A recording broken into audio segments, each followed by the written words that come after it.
कहते हैं अगर किसी चीज को दिल से चाहो तो पूरी कायनात उससे तुमसे मिलाने की कोशिश में लग जाती है।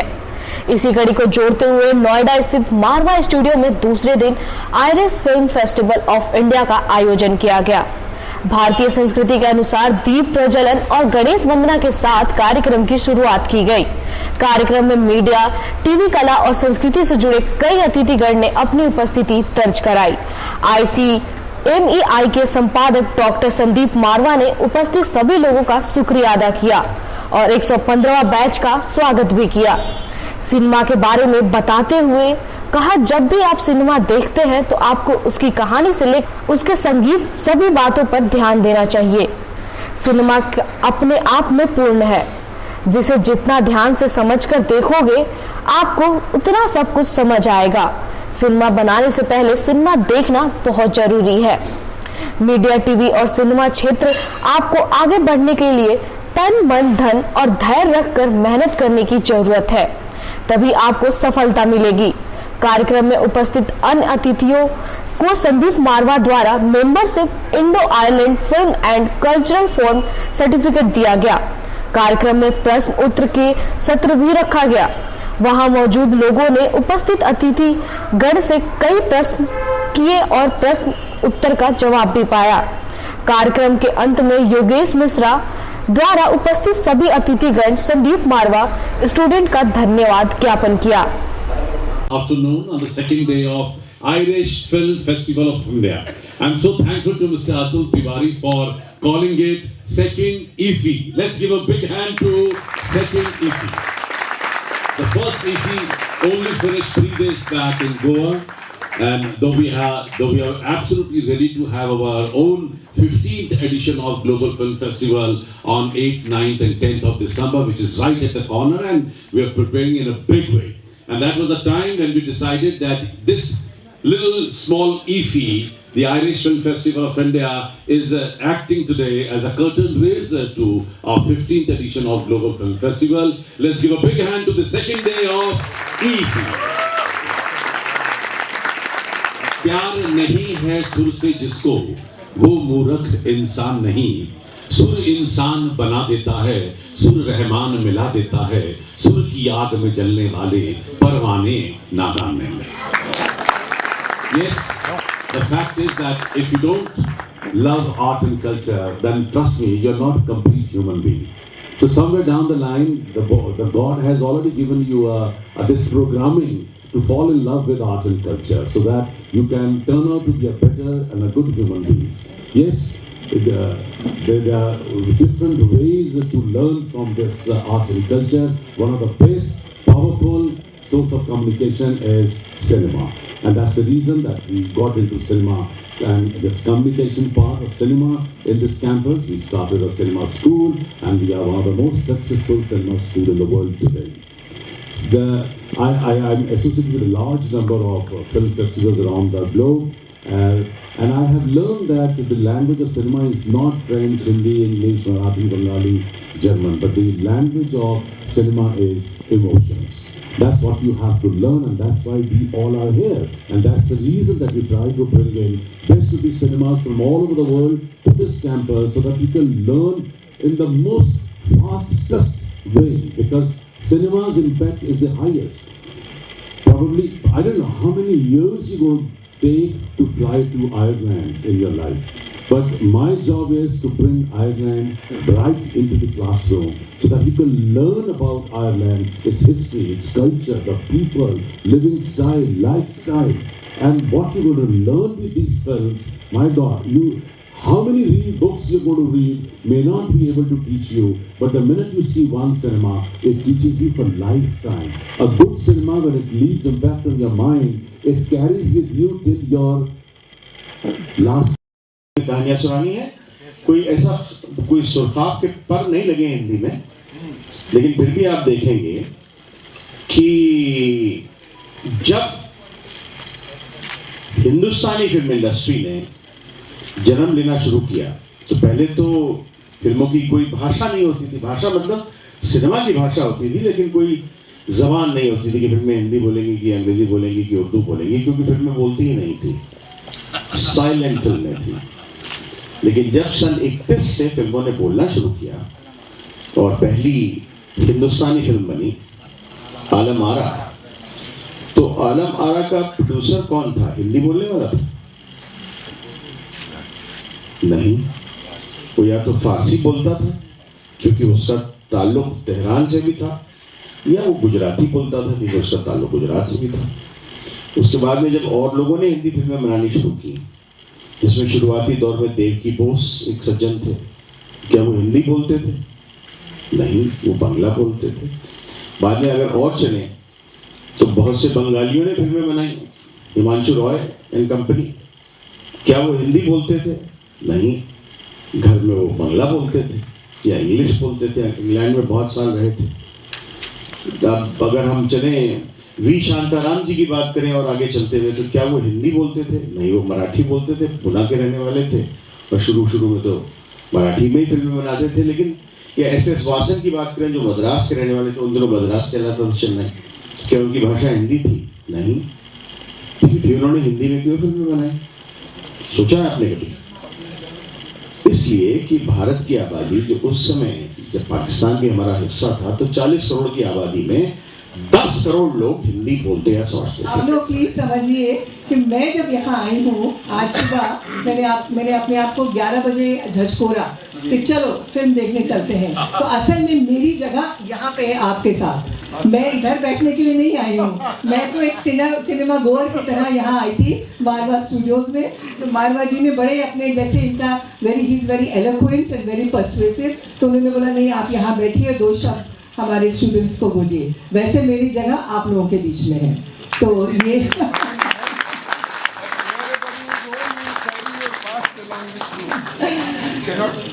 तो मैं ये सब कहना चाहती हूँ, ज़्यादा कुछ नहीं बोलूँगी, सिर्फ कहना चाहती हूँ कि मेरी मतलब फिल्म्स के साथ जो एक लगाव था बिल्कुल बचपन से ही था। मेरी mother was a Bengali and being a Bengali they were Avid cinema goers, बहुत पसंद करते थे फिल्म जाना, और फिल्म को वो बोई बोलते थे।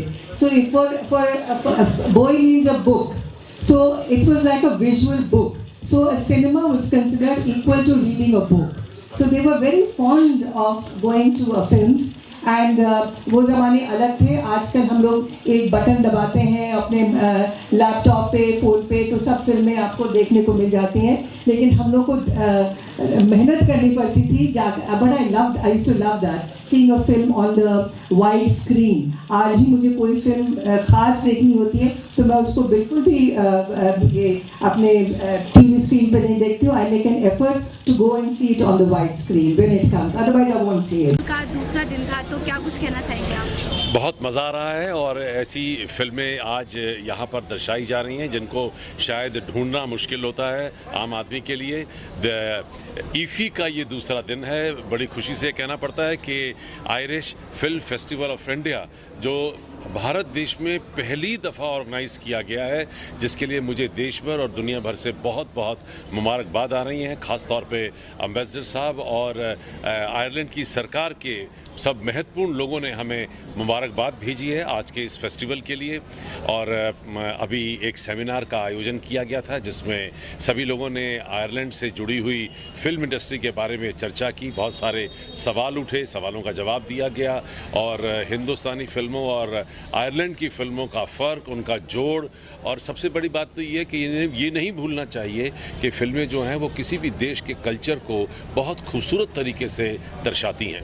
इन फिल्मों को देखने के बाद उनका इतिहास, उनके रहने और सहने के ढंग, उनके खान पीन, उनके कपड़े, ये सभी चीज़ें जो हैं वो देखने को मिल रही हैं।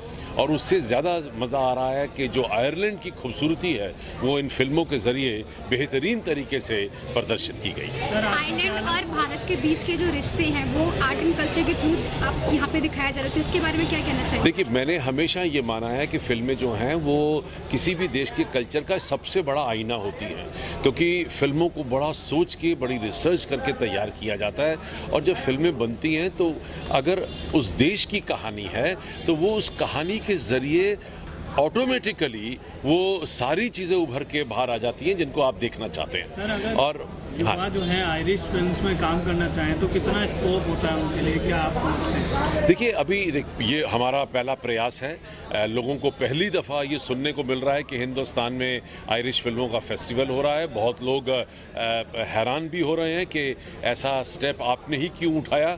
तो ये तो कहना इतनी जल्दी आसान नहीं है कि एक फ़िल्म फेस्टिवल के ज़रिए आप आयरिश फिल्मों में काम करना शुरू कर देंगे, लेकिन को प्रोडक्शन की बात ज़रूर सामने आ गई है, जिससे मुझे बड़ी खुशी हो रही है। और कुछ ऐसे प्रोड्यूसर डायरेक्टर हैं जिन्होंने आयरलैंड में शूट करने की योजनाएं तैयार करने की कोशिश की है, और कुछ आयरिश फिल्म प्रोड्यूसर और डायरेक्टर हैं जो हिंदुस्तान में अब आना चाहते हैं। बात निकली है, लोगों को पता चल गया है कि नोएडा में भी एक ऐसा स्थान है जिसके ऊपर निर्भर किया जा सकता है। हिंदी में या इंग्लिश में? जिसमें आप कंफर्टेबल हो। I am Dr. Jyoti Atpal. I am from Center for Historical Studies, School of Social Sciences, Jawaharlal Nehru University, Delhi. And I teach women's history at the center, and also I've started a course on Irish women's history. The idea behind that was that it will capture the radical connections, it will capture the nationalist exchanges and the methods in the historical period. Because India and Ireland were under colonial rule, as you know. Of course, we attained independence in different times, but we were for a long time under colonial rule. That is Britain, under Britain. And there were many commonalities in the way we fought the British, the way we fought other social evils, such as also the down-rated status of women and other things. And I think cinema, coming to the point about cinema, can I start point about cinema? The cinema has been a very, very good bridge between the two countries, and so far we really haven't had common cinema, like, you know, something which depicts mutiny, comparing 1857 mutiny and 1920 Connaught Rangers mutiny in India. This is something which people don't know about, but recently we had worked on this, you know, and we got a book out. So there are many new themes which are emerging, also in terms of methodology, in terms of how, you know, so also the pain that it captures of, you know, the Irish famine, you know, some of the, you know, so these have been, this kind of cinema can tell us and guide us into how we can also do the similar thing in Indian cinema. I think it's a wonderful effort by Mr. Siraj Zaidi. Irish film festival of India का दूसरा दिन है, तो क्या कुछ कहना चाहेंगे आप? मैं कहूँगा कि आप लोगों के लिए, यहाँ के स्टूडेंट्स के लिए एक बहुत अच्छी अपॉर्चुनिटी है कि वर्ल्ड क्लास सिनेमा खुद चल के आपके पास आ रहा है और कहीं आपको जाना नहीं है। आज आप आयरिश फिल्में देख रहे हैं, 7 तारीख से दूसरा ग्लोबल फेस्टिवल है, तो लॉट ऑफ फिल्म आपको देखने को मिलेगी, और ये सारी अपॉर्चुनिटी आपके साथ अवेलेबल कर रहे हैं यहाँ पे डॉक्टर संदीप परवा। और इसमें और सबसे अच्छी बात क्या है, इंडिया का first ever Irish film festival happening here, this is the first. आगे कहाँ क्या होगा, and this is good opportunity, specially now you know all film industry is shifting all over India. Previously it was only in Mumbai and South India. Now UP, Delhi, everywhere is there. That's what I would like to say. And I am happy to come here. I myself am an actor, director, producer, Nilesh Malhotra. And मेरी English film hanky panky, जो कि मैंने एक experiment किया था 2013 में with Scottish people, जिसमें हमने 95% लाइक 25 स्कॉटिश लोग ऐसे लिए थे जो एक्टर नहीं थे, उनको लेकर फिल्म बनाई थी। और वो सब्जेक्ट ऐसा था जो कांस फिल्म फेस्टिवल में 2013 में आउट ऑफ 88 कंट्री 50,000 फिल्म में सेलेक्ट होकर आई। जी बताइए, क्या कुछ सवाल पूछेंगे आप?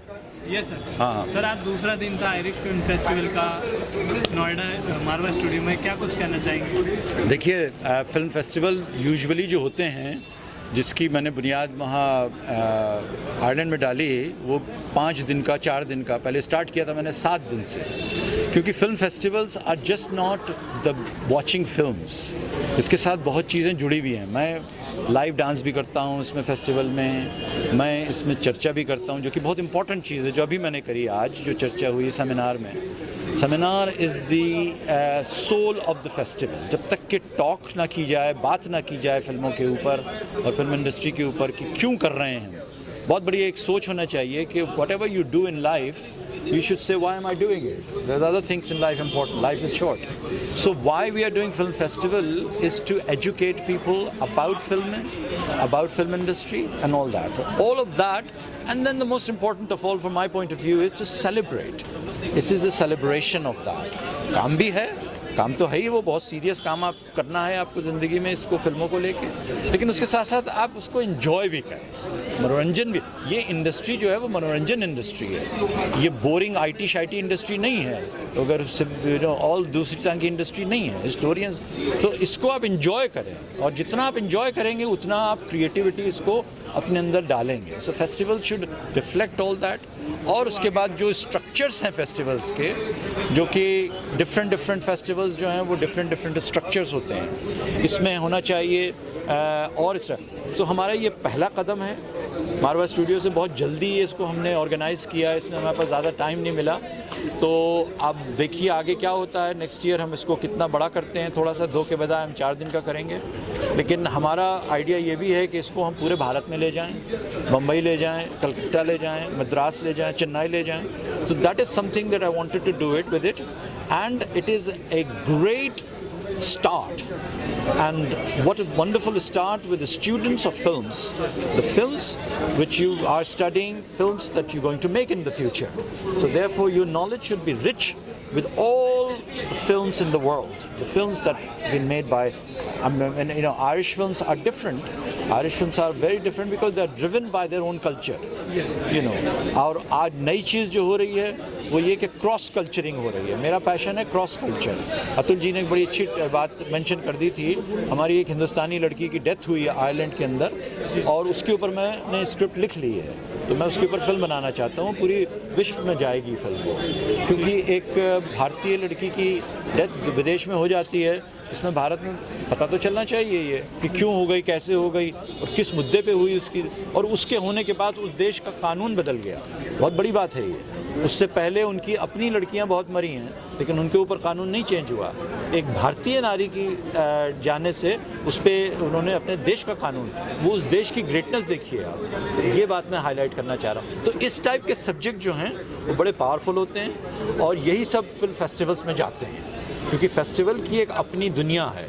वर्ल्ड फेस्टिवल्स जो हैं दुनिया में होते हैं, हिंदुस्तान में बहुत होते हैं festivals, and the global festivals जो भी यहाँ हो रहा है, जो आपके संदीप सर लेके आ रहे हैं ग्लोबल, उसकी भी एक इम्पॉर्टेंस यही है कि you get opportunity to see films from the world, and that is the most important thing. So I think it's a great beginning, and the way you have received it, the enthusiasm, the hall was full yesterday and today, so I'm absolutely over the moon. Thank you. Rolling ji sir, आज दूसरा दिन था film festival का, क्या कुछ कहना चाहेंगे Irish film festival के लिए? पहली बात तो ये कि हिंदुस्तान में पहली बार एक आयरिश फिल्म्स का एक्सक्लूसिव फेस्टिवल हो रहा है 2 दिन का, और एक सफल दिन के बाद आज दूसरा दिन जो एक सेमिनार से शुरू हुआ, जिसमें आयरिश सिनेमा के बारे में बात हुई, जिसमें को प्रोडक्शंस के बारे में बात हुई। तो बहुत ही एक ये फ्रूटफुल दिन की शुरुआत हुई है, और अब 2 फिल्में आयरलैंड की प्रोड्यूस, आयरलैंड की बनाई हुई, आयरिश एक्टर्स के साथ, आयरिश सब्जेक्ट्स पे। तो ये सचमुच एक बहुत बड़ी अपॉर्चुनिटी है दिल्ली के दर्शकों के लिए और यहाँ के स्टूडेंट्स के लिए, जो देख सकेंगे और आयरलैंड को समझ सकेंगे, आयरलैंड से जुड़ सकेंगे। और ये फिल्मों का सिलेक्शन बहुत अच्छा है। इसमें आयरिश रिपब्लिक बनने के, उसके जन्म के इतिहास से लेकर के आज के आयरलैंड के सब्जेक्ट्स तक की सब बातें हैं। तो आयरलैंड के विभिन्न आयाम हमको इन सब फिल्मों में देखने को मिल रहे हैं, which is a very great educating and informative and entertaining exercise. Sir, Marwah studio के स्टूडेंट्स के लिए क्या मैसेज देना चाहेंगे? मारवा स्टूडियो के स्टूडेंट्स ने अपना पहला कदम रखने के लिए एक ट्रेनिंग इंस्टीट्यूट को चुना है, जो कि बहुत अच्छी बात है। अक्सर लोग समझते हैं कि फिल्मों में काम करना और विशेषकर एक्टिंग वैक्टिंग करना, इसके लिए किसी ट्रेनिंग की आवश्यकता नहीं है। लेकिन मैं हमेशा कहता हूँ कि अगर आप अपने बच्चे को क्रिकेटर बनाना चाहते हैं तो ऐसा नहीं ये लो बल्ला लो जाओ गली में खेलो, आप उसको किसी एकेडमी में भेजते हैं, आप उसको धोनी की एकेडमी में भेजते हैं, आप उसको तेंदुलकर की एकेडमी में भेजते हैं, आप उसको MRF की एकेडमी में भेजते हैं, और फिर अगर वो और अच्छा फास्ट बॉलर है तो उसको ऑस्ट्रेलिया की फास्ट बॉलिंग एकेडमी में भेजते हैं। बिना अध्ययन के, बिना तैयारी के, बिना तरबियत के और बिना रियाज के आप कोई भी कलाकार नहीं बन सकते हैं, चाहे किसी क्षेत्र का हो। इसलिए बहुत अच्छा है कि इन बच्चों ने ट्रेनिंग का कोर्स चुना है और वो ट्रेन होकर निकलेंगे तो उनकी खिड़कियां दिमाग की खुलेंगी। फिर आगे उनको क्या करना है, उनको सीधे फिल्म इंडस्ट्री में चले जाना है, उनको फर्दर ट्रेनिंग के लिए कहीं और जाना है, किसी और देश जाना है, लेकिन कम से कम खिड़कियां खुलेंगी, वो देख सकेंगे फिल्म की आने वाली ज़िंदगी को ज़रा स्पष्टता के साथ। Thank you. Thank you.